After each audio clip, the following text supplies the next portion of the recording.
حکومت چې د مهنګای یو بم چې هغه په عوامو ورته وهي نو یو بل بم چې هغه په عوامو باندې دی په دې ارتاو کړو او ټایم په ټایم چې ارته وایي مخکې به په کال کې او پیره یو شی ګرانېدو اوس هر ټایم چې دا ګرانېږي د ایران او د امریکې جنگ چې په هغې کې ډزبندي وشوه خو د هغې په باوجود چې حکومت بیا په عوامو باندې یو بم چې دا ارتاو کړو دلته کې په ټي وي کې چې دا خوشخبري خالي په مخه سناوي چې موږ د امریکې او د ایران چې جنگ ودرو موږ هم په دې باندې خوشاله چې پاکستان ودرو د پاکستان نوم چې دا په دنیا کې وشو او خپل عوامو له چې هم څه سہولت چې دا ورکوي څنګه چې موږ تاسو ته په پېټرول په دې کې دغه ورکوي دغه شانتي اوس چې په عوامو باندې یو بل بم ورتاو کو بل بم یې ورتاو کو کوم چې د بجلی ریټونه دي په هغې کې د پسې اضافه راوستله په یو یونټ کې چې دی 1 روپۍ او 42 روپۍ چې دی په 42 پیسې چې دی په دې کې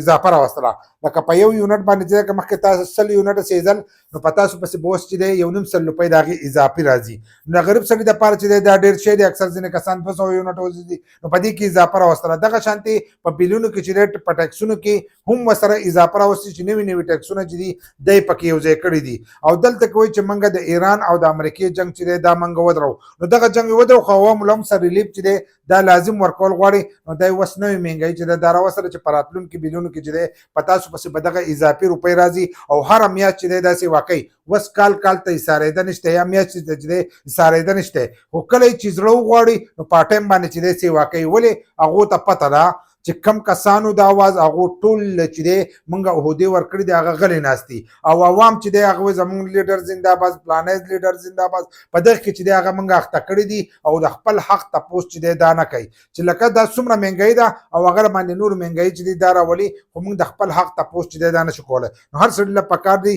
چې دې خلاف چې دی اواز اوچت کړي او د خپل حق چې دی تپوس وکړي او خالي دا نه وایي چې دا پی ټي آی والا دی دا مسلم لیگ دی دا دغه شانتې پیپل پارټۍ ده دا نیشنل دی د دې چلونونه چې دی وځئ تاسو په دې ځایونو کې چې دی تقسیم کړي وایي چې دوی د خپل حق چې دی تپوس ونه کوي دا د پی ټي آی والا احتجاج دی دا د پلانو احتجاج دی د خپل حق دپاره چې دی اواز لازم اوچت کوي